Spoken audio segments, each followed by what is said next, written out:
അർത്ഥത്തിൽ ചർച്ച തുടങ്ങാൻ ഇനി അല്പസമയം മാത്രമേ ബാക്കിയുണ്ടാവുകയുള്ളൂ. നേരത്തെ തന്നെ തുടങ്ങേണ്ടതായിരുന്നു.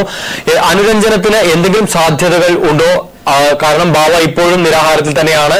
എന്തൊക്കെയാണ് അവിടെ നൽകാൻ കഴിയുന്ന വിവരങ്ങൾ? പ്രസാദ്, ചർച്ച അല്പസമയത്തിനകം ആരംഭിക്കും. ചർച്ചയിൽ പങ്കെടുക്കാനായി കളക്ടർ, പിന്നെ അതുപോലെ IG Sreelekha, IPS, SP Harshita Attaluri തുടങ്ങിയവർ ഇപ്പോൾ ഗസ്റ്റ് ഹൗസിലേക്ക് എത്തിക്കൊണ്ടിരിക്കുകയാണ്. എന്നാൽ സഭയുടെ ഭാഗത്തു നിന്നുള്ളവർ ഇതുവരെ എത്തിക്കാണുന്നില്ല.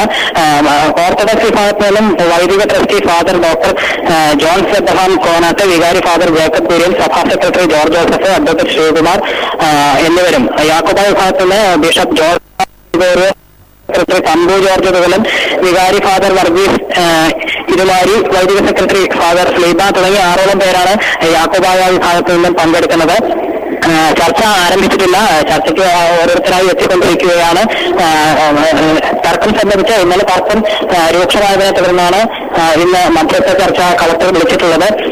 എന്നാൽ മധ്യസ്ഥ ചർച്ച എന്നുള്ള നിലയ്ക്കല്ല ഓർത്തഡോക്സ് വിഭാഗം ഈ ചർച്ചയെ കാണുന്നത്.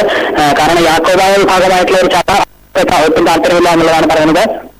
അതായത് കോടതി വിധി വന്നിരുന്നു കഴിഞ്ഞ ആഴ്ച. എറണാകുളം ജില്ലാ അഡീഷണൽ കോടതിയുടെ വിധി ഓർത്തഡോക്സ് സഭയ്ക്കാണ് പള്ളിക്ക് മേൽ അവകാശം എന്ന തരത്തിലൊരു വിധി വന്നിരുന്നു.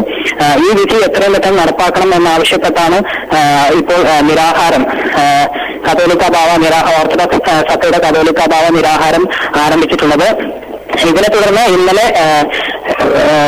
യാക്കോബായ സഭ അധ്യക്ഷനും നിരാഹാരം ഉപവാസവും ആരംഭിച്ചിരുന്നു. രണ്ടു കൂട്ടരുടെയും ഉപവാസം ഇപ്പോഴും തുടരുകയാണ്. അത് ചർച്ച നടക്കുമ്പോഴും ഉപവാസം ഇപ്പോഴും അവിടെ തുടരുക തന്നെയാണ്.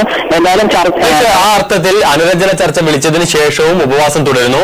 അതോടൊപ്പം കോടതി വിധി നടപ്പിലാക്കണമെന്ന നിർബന്ധം പിടിച്ചുകൊണ്ട് ബാവ നിൽക്കുന്നു. ഈ അർത്ഥത്തിൽ അനുരഞ്ജന ചർച്ചയിൽ എന്തെങ്കിലും പുരോഗതി ഉണ്ടാവും എന്ന് പ്രതീക്ഷിക്കാനാവുമോ? പ്രസാദ്, ചർച്ചയ്ക്ക് ശേഷം ഒരു ശാശ്വത പരിഹാരം ഉണ്ടാകുമോ എന്ന കാര്യത്തിൽ ഇപ്പോഴും സംശയം ബാക്കി നിൽക്കുകയാണ്. കാരണം കോടതി വിധി നടപ്പാക്കുന്നതിൽ കുറഞ്ഞ ഒന്നും സമ്മതിക്കില്ല എന്നുള്ളത് തന്നെയാണ് ഓർത്തഡോക്സ് വിഭാഗം വാദിക്കുന്നത്. അതുകൊണ്ട് എത്രത്തോളം ചർച്ച വിജയിക്കുമെന്നുള്ളത് നമുക്ക് പറയാൻ കഴിയില്ല. എന്നാലും ഒരു അനുരഞ്ജനം സാധ്യമാകുമോ എന്ന് കളക്ടർ ആവുന്നതും ശ്രമിക്കും. പ്രസാദ്, കൊച്ചിയിൽ നിന്ന് KM ഉമേഷ്.